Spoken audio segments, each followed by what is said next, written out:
श्रीराधिकायै तदालये कृष्णाय कृष्णभक्ताय तद्भक्ताय नमो नमः।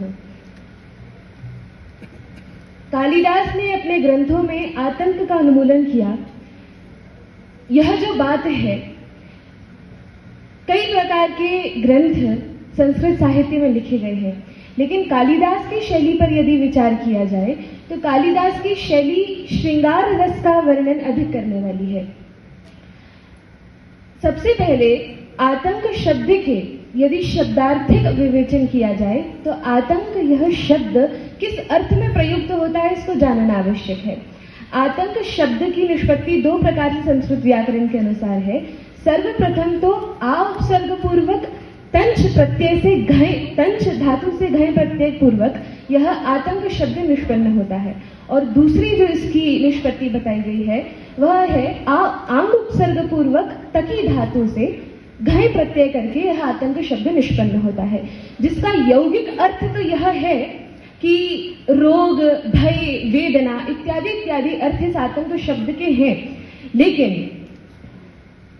लेकिन यदि देखा जाए तो एक नियम है कि योगात रूढ़िर बलीयसी, और रूढ़ अर्थ आतंक का यही है कि जो टेरर या टेररिज्म के समानार्थी है वही आतंक का रूढ़ अर्थ लिया जाता है, और रूढ़ अर्थ बलवान माना जाता है।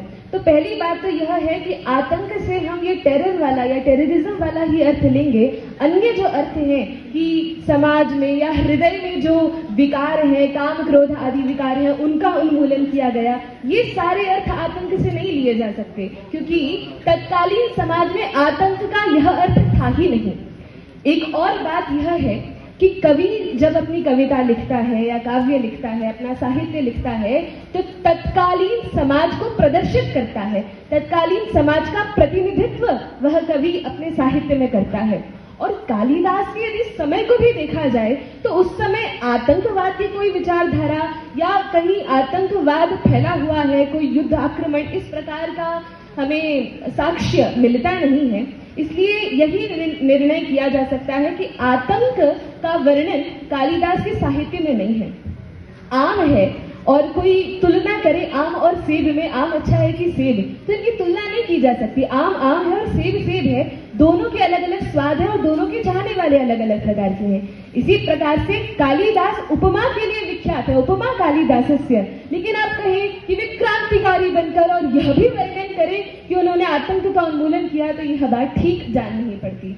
इस कारण से सबसे पहले तो शाब्दिक जो अर्थ है या यह जो शाब्दिक अर्थ है आतंक का, यह तो ठीक बैठता नहीं है। दूसरी बात, यदि साहित्यिक दृष्टि से विवेचन किया जाए तो कालिदास ने जितने साहित्य के ग्रंथ लिखे हैं उनमें भी आतंक या आतंकवाद का कहीं पर वर्णन नहीं है। रघुवंशम आदि जो ग्रंथ हैं, मेघदूतम वहां तो कश्चित कांता विरह गुरुणा, इस प्रकार से मानव हृदय के संवेदनशील विषयों का जिन कालिदास ने वर्णन किया है, कहाँ वे श्रृंगारी कवि बैठकर आतंक के उन्मूलन का वर्णन करेंगे। तो इस प्रकार से आतंक के उन्मूलन का वर्णन, उच्छेद का वर्णन, निकाल फेंकने का वर्णन उनके साहित्य में नहीं है। हाँ, ऐसी बात नहीं है कि संस्कृत साहित्य में ही आतंक के उन्मूलन की बात नहीं है, क्योंकि यदि कालिदास के पूर्ववर्ती आचार्यों पर हम दृष्टिपात करें, आदि कवि वाल्मीकि पर विचार करें, तो उन्होंने अपनी रामायण में ताटिका का जो वध का प्रसंग है उसमें आतंक की उन्मूलन की बात है, खरदूषण के वध में आतंक की उन्मूलन की बात है। उसके बाद यदि व्यास जी की वाणी पर हम प्रकाश डालें, उसको देखें, तो व्यास जी ने महाभारत में वर्णन किया है किस प्रकार से कौरव रूपी खरपतवार को उखाड़कर पांडव रूपी फलदायी वृक्ष का उन्होंने आरोपण किया है। इस प्रकार से आतंक का उन्मूलन किया जाता है।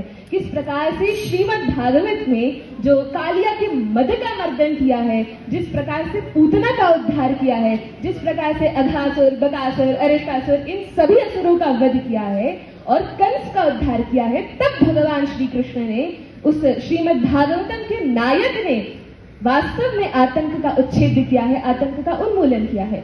यदि कालिदास के परवर्ती आचार्यों को भी देखा जाए तो उसमें नैषधीय चरित में हम देख सकते हैं किस प्रकार से आतंक के उन्मूलन का वर्णन है। साथ में कुमार संभवम में, जहां पर लोग कहते हैं कुमार संभवम में भी आतंक के उन्मूलन का वर्णन है, पार्वती जो तपस्या कर रही हैं, वे वास्तव में हृदय के मल को हटा रही हैं, लेकिन जो भगवान शंकर, जो देवों के देव महादेव परम वैराग्यवान है, वैराग्य की प्रतिमूर्ति है।